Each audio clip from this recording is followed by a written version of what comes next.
Is there a link between discipline and race? Yes, there is. And I have to be blunt with that. Yes, there is. Over the years, or over the decades, the idea of physical discipline, i.e.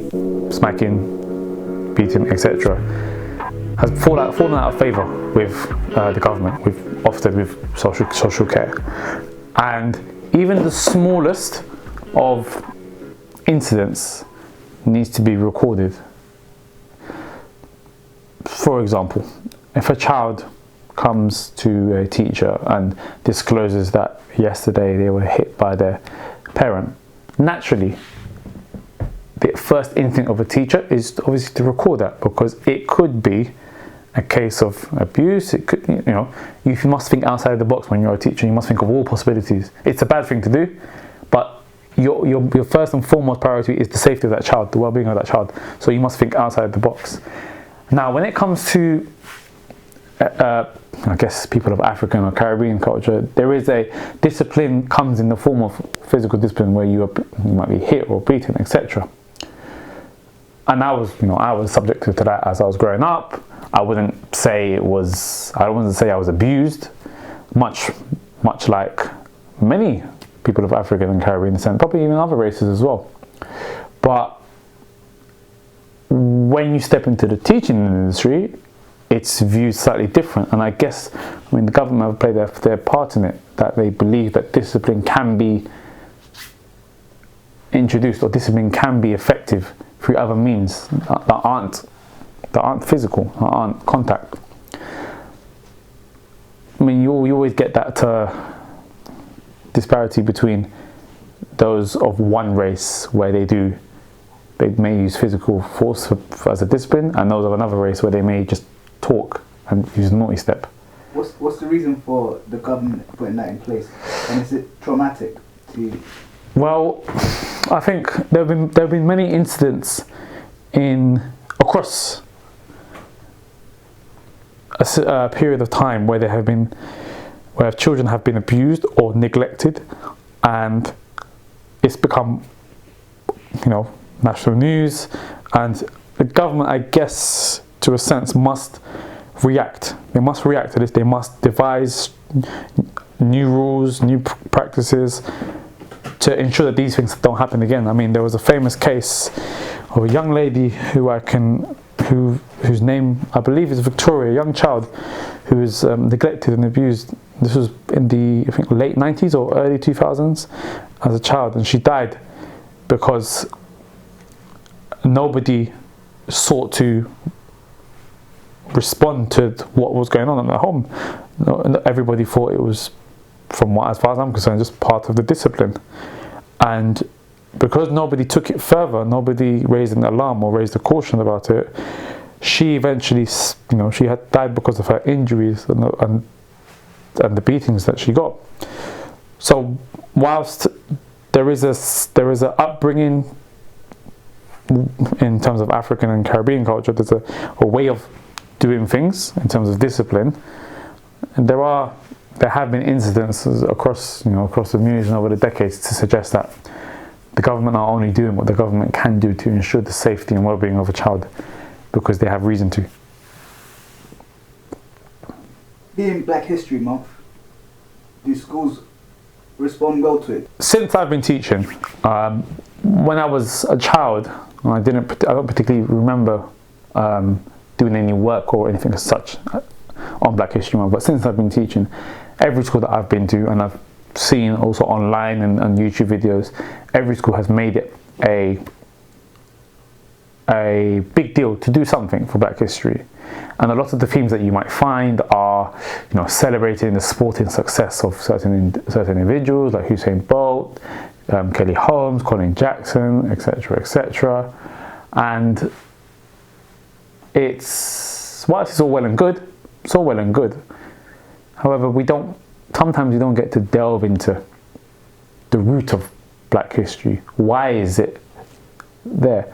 The celebration of sporting achievements and celebration of the freedom is the surface, but actually understanding how it came to that is sometimes overlooked.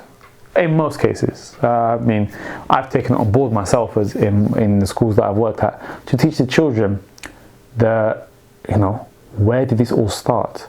Why is Black history celebrated? Why is it a thing? What's the cause of it? I taught in a school in Brixton, my local area, and in Brixton there's the famous Windrush Square.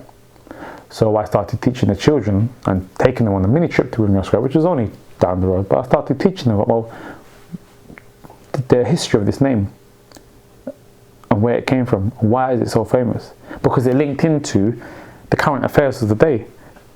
In that year, which was only, I think it was about a year ago, there was the issue about the deportation of those from the Caribbean who had no documentation to stay. So the news, even though they are not, these children that I teach are not from that era, the news that they listen to and hear still connects with them. So there's a great teaching point. So schools are doing great. Schools are doing good to recognize it, and there are lots of assemblies. They bring in lots of guest appearances. In the school that I'm at now, they brought in a couple of football players from Crystal Palace Football Club to talk about Black history, and it was a great success. But I feel that we could do a lot more to teach kids about the root of Black history, and essentially it is a part of this country as well. It's shaped. Being Eritrean, do you have Eritrean students, and do you speak to their parents? Finding Eritrean students are few and far between in primary schools. I mean, it's ironic that you asked that question, because the last school I taught at, I actually taught several Eritrean students, but I guess it's based on the area that you live in. So, South London, Brixton, you may find a lot of them, whereas towards Croydon, Norbury, you find less. So I've had the experience of teaching Eritrean students, and they obviously, as an Eritrean parent would, they take great pleasure that not only is a teacher who shares the same skin color as their child, but they also come from the same culture. So it has its positives. It does have its drawbacks, because then it becomes a familiarity. You start asking for little favors that perhaps they wouldn't do if I was a teacher of a different nationality or different race. But you take these things, you roll with the punches, you take them on the chin, and you go. But it is nice. It's nice that not only can you make an impact of children of all races and all nationalities and all cultures, but it's also really good to make an impact of the children who directly come from where you come from, or who resonate with you more, because you come from the same culture, so you understand them a lot more. You understand exactly where they're coming from. I mean, I would like to say I understand kids of all ages, of all nationalities. One thing that I pride myself is that I'm a 28-year-old male who's grown up in London, born in London, and grown up into this multicultural society, and has lived through and had experiences that are similar to the children of today. And I feel that is my selling point with these children. I guess that's why I've been such a positive impact, because they see themselves within me. I'm not far removed from them. I'm only 28, and I keep telling them this. I'm only 28. I have siblings who are 2 to 3 years older than you. I listen to the same music that you listen to. I understand the slang and the colloquialism that you do. I understand the struggles of living in a home with one parent. I understand what it's like to live in a home with 2 parents. I understand what it's like to hear, arguments. I understand what it's like to be put under pressure from parents about, you must focus on your education, stop wasting time, stop doing this, why are you not reading? I understand all of these things. And because I understand all of these things, I'm the bridge. I like to say myself as the bridge, the connector between the generation before us and the generation that exists today, to help them to understand that we are not 2 opposing factions. Your parents are not opposing factions that don't want you to have any fun. They want the best for you. But it's important for you to understand where they're coming from, because each of us were all like that when we were young. We all wanted to play and have fun and not work, because it was seen as not the cool thing to do. But as we grew older, we knew what life was going to be like, so we knew what was important to us. And education is the key to the world. That's what I keep saying. Education is the key to the world.